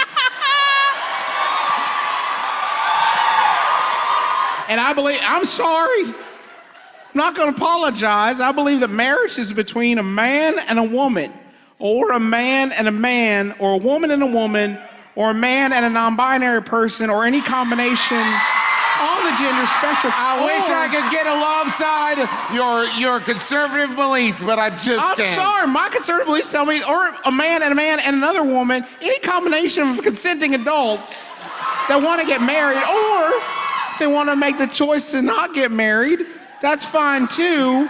That's my belief. I'm not going to apologize. No, your conservative beliefs are No, offensive I'm to sorry. me. I'm not going to apologize to you loony liberals that would have me. Well, now, as a space alien, I take offense at your remarks. Now, is this the first time we've introduced the fact that Dad's character is an alien? Sort of. Well, he's from Maracas. Okay. Okay, you blast a path, a beautiful, slimy path towards the center I of the also room. kick one, but All right, really cool. hard. You make it there. The eggs are still not fully hatched. They are still like the same level of undulating. However, the 3 incubator robots are very upset at what you're doing, and they start making their way towards the center of the room, towards the elevator shaft. Seeing that, Dolly is like, oh, I'm gonna go. And she starts making her way very quickly through the slimy path you've created. Benny. Benny decides he is calling upon his years of experience. They used to have these exact same egg handling units. Now, I mean, Wait, hold on. The exact same one? exact like same. those 3 exact used to same. work for you? Space eBay, and everybody gets them there. So he is going to. He realizes that they have an override, and he's going to. He's going to shut down the 3 floating robots. Very good. I've just realized that by doing a one-shot game, we've removed accountability from Dad. Yes. Which is maybe the one tethering force we had keeping him here on Earth. That Dad can say, my character does this, and we're like, I don't think he did, but I don't know. Like, You so have we don't have hours and hours of proof against this. You get the 1 default dice. You clearly have experience in this. You roll 2d6. You're trying to go a 3 or below. This should be great. Abject failure. So a 2 or below. It's 2 3s. That's either a complete success or a partial success with a question. Wait. What about the laser field? what he That's said. literally what I just said out loud with my mouth. Would you say it again? It's a complete success or a mixed success, and you get to ask a question. Complete success. Okay. Okay. Attention! What's is you it a units? a verbal command to shut it down? Yeah. That's a huge security flaw, it seems like. You said gotta know complete the- success. You All got to right. know the code. Hey y'all. Is that the code? Override code. Stop. Yeah, that does it. They all fall to the ground dormant, gooshing a few eggs as they go. Solve your refrigerator-sized floating robot puzzle. Sure.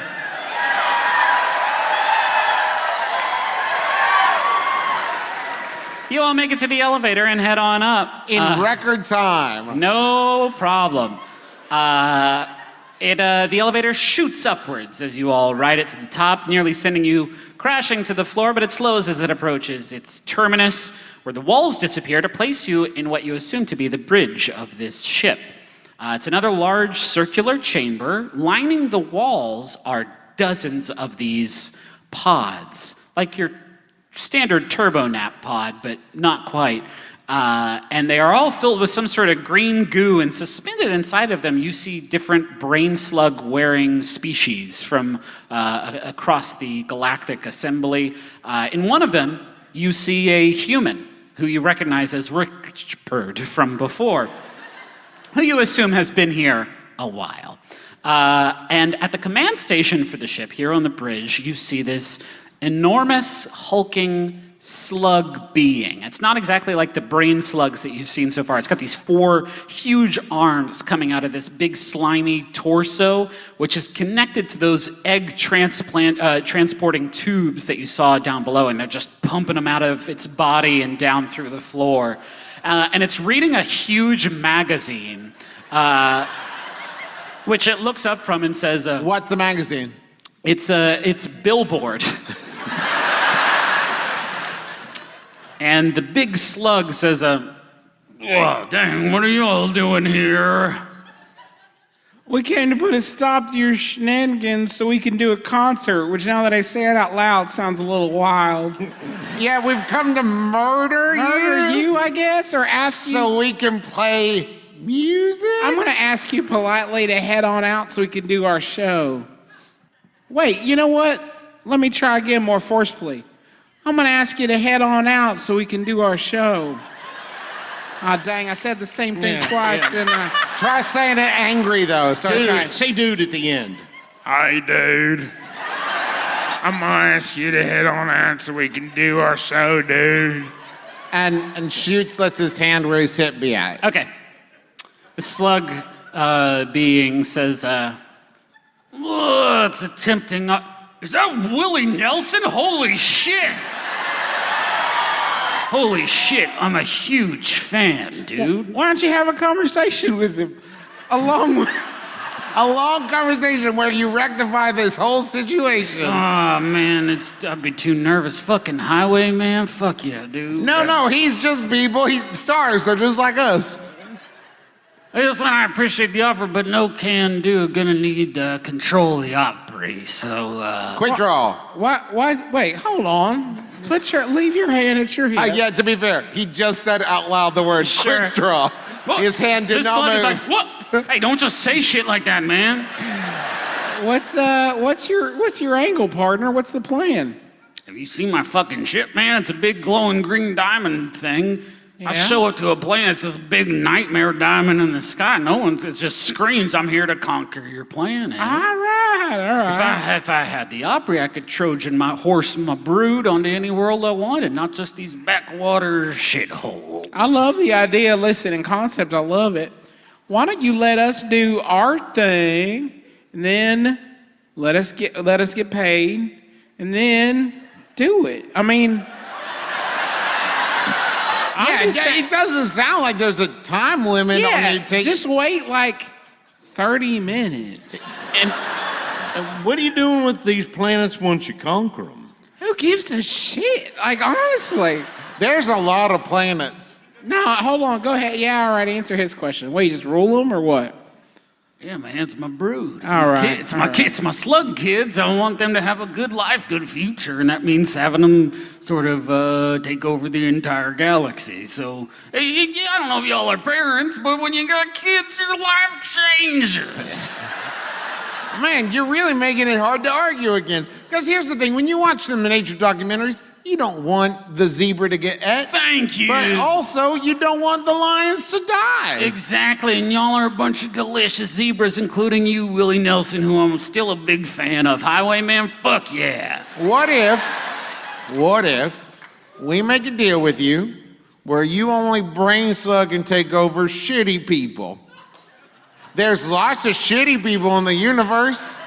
They're not contributing nothing. There's lots of nice people that can just keep living their own dang lives. Hey, we're hurtling towards eugenics here, so I'm gonna pump the brakes. As an android, I didn't consider this. We've all had a lot of fun here, but...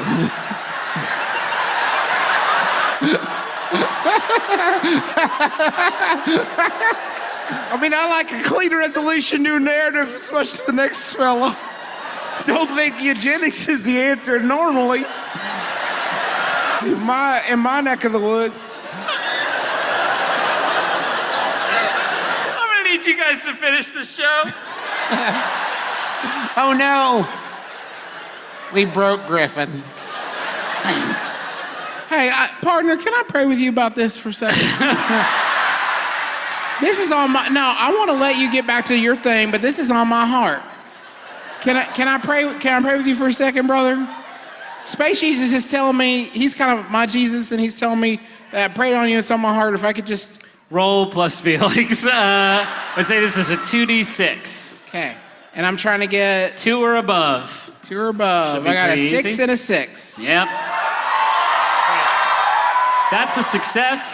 He says, I gotta close my eyes and stuff. Yeah, please. We're just going to go to the Lord in prayer real quick. He says, all right, but no funny business. Yeah, you got it. And I'll put my hand on your shoulder. All this right. is just so we can hear. That's all right. Dear Lord Jesus. Quick draw. Dear Lord Jesus. What was your name again, partner?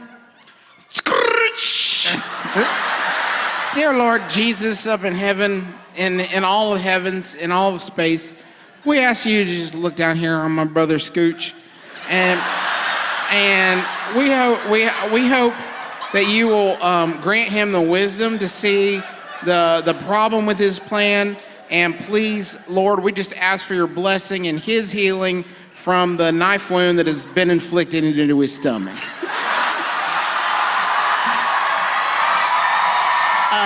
Amen. Amen. That's 2d6 plus prepared because of your action. 3d6 feelings. 2 or above. That's a 6 and a 5. It's a success. That's a success, all right. You stab him, but good.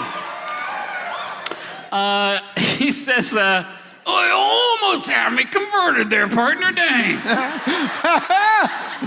Well, he done woke up the tiger. And all the pods around the room snap open. And now several dozen brain-slugged folks of different assembly species start marching towards you and this very injured slug with a knife in his gut. We all know what you're gonna do. Let's hear it. Quick draw. Yeah. You've been prepared for this. I'll give you a 3d6. And I'm trying to get under it. That's 2 3s. 4 or below. Correct. That's a success. How are you shooting? Where? What's up? I'm shooting his head. Good. Which one? No, you got it. Yeah, you blast him, and now this thing is looking pretty pathetic. As you shoot him, actually, a few of the zombies around the room sort of fall to the ground, and the worms disintegrate off their heads. What about you, Benny Jean?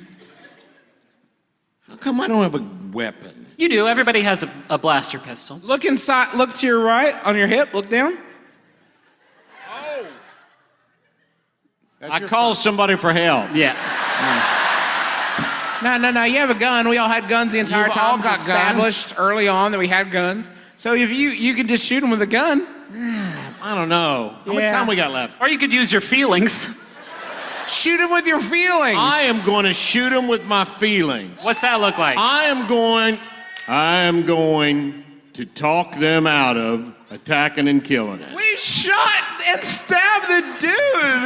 I didn't say it's going to be easy. If it's easy, everybody could do it. He said, Just tell me what the hell to roll. this slug monster's laying on the ground. Says, "That Benny Jean Ezeret." My friend, you're in a bad way.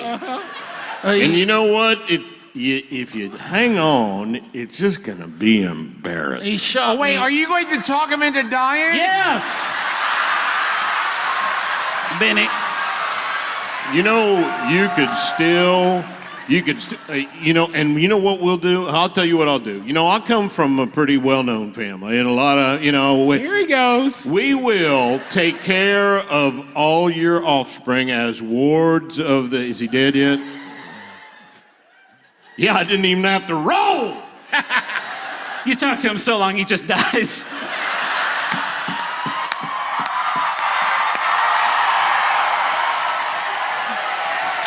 And instantly, the slugs slip off the heads of everybody in the room, and they all stand up, and they look around, and they snap out of it, and they get their bearings, and they all start cheering in celebration. And then, flash forward, and it's later, and you all hear cheering from behind the curtain. And you are standing backstage, and you see Dolly, and she's in her mech suit, and she's hastily like stacking up amps and getting some stuff ready. And she's like, "I'm doing my best. So it's a one-woman show over here, but We appreciate you, Yeah. darling. I will always love you.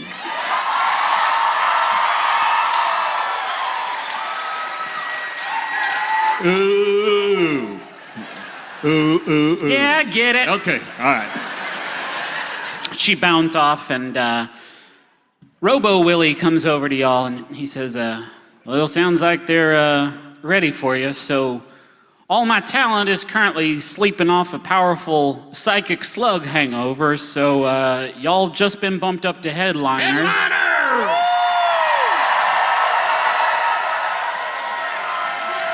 He says, "Y'all ready for this? Bum, bum, bum, bum, No. bum, bum. It's a great tune, but no. I mean, we're as ready as we're ever going to be. I can tell you're nervous. I'll tell you what I told Waylon back on his before he left for his European tour back in '83. I told him, Waylon, you love these songs, and they'll love them too. And then he ate a big fistful of cocaine. He punched me right in the throat.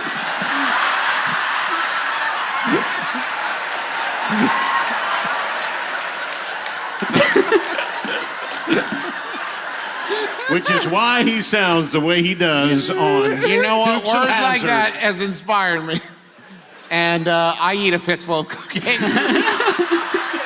I thought, Space cocaine. sure. Spice, essentially. That's right. The melange, the sweet rhythm and melange. it helps you with your rhythm. Sure. His mech suit walks off to the side and he says, break a leg, boys. And the curtain parts. Let's do this thing. All right.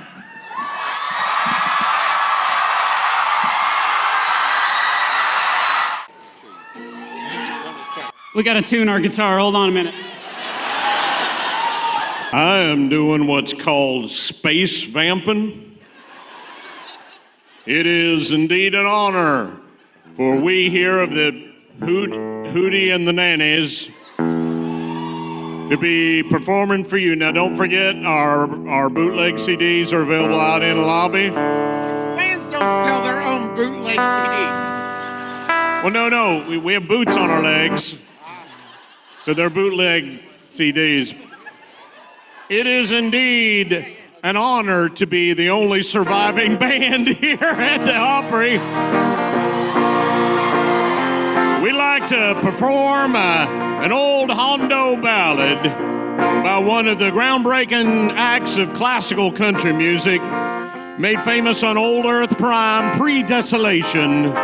Ladies and gentlemen, we proudly present to you our version of Space Worms.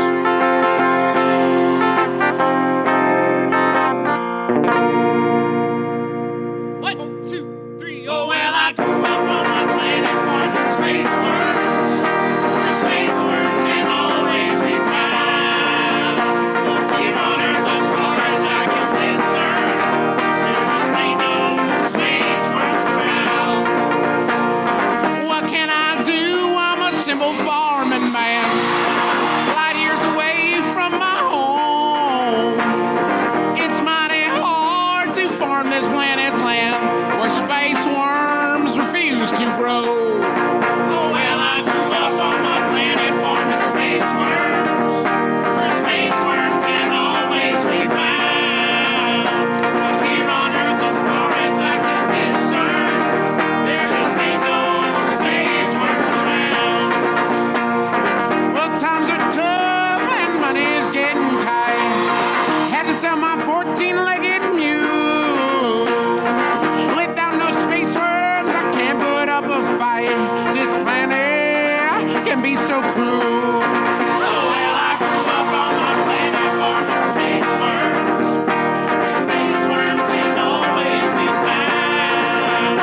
But here on Earth, as far as I can discern, there just ain't no space worms around.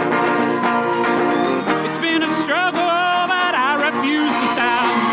Farming worms is what I was born to do. If you can find me a real good space worm crop, honey, I'll be good to you.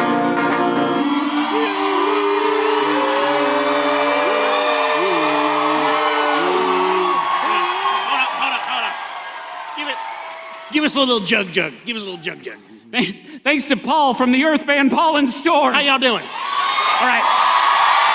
Hang on. It's a pleasure to be here at the Grand New Opry, is that right? Yeah. Grand New Space Opry. We're going to do this. We're going to do chorus 2 times. We're going to do one time kind of quiet like. Then we're going to do it louder. Y'all can clap along the whole time, but let me please introduce you to the 2 and the 4.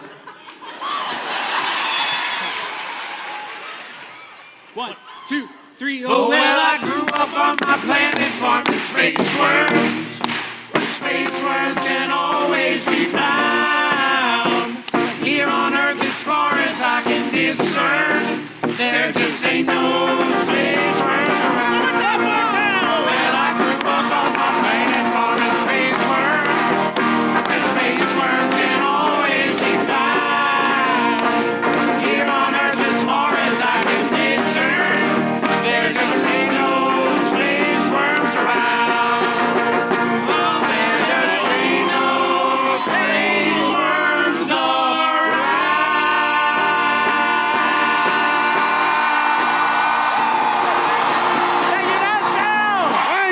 Thank you very much.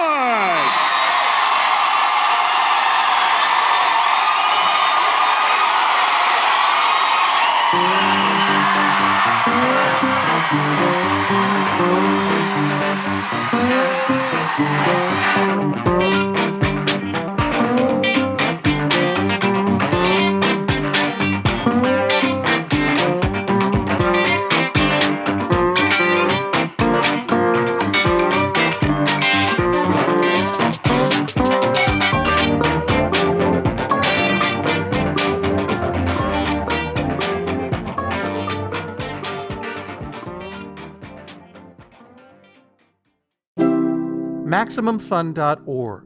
Comedy and culture. Artist owned. Listener supported. The Greatest Generation is a Star Trek podcast that destigmatizes the very idea of having a Star Trek podcast. We're Ben and Adam, the hosts of The Greatest Generation, and the technology we've developed is that nobody knows what you're playing in your earbuds. You know, with legalization, it's easier than ever to find out what's in your buds. But we suggest that you legally find The Greatest Generation wherever you download your podcasts. We'll send it to you in a discreet, unmarked package, and nobody has to know but us. That's The Greatest Generation, the Star Trek podcast that you didn't know you needed, yet makes you feel like you belong.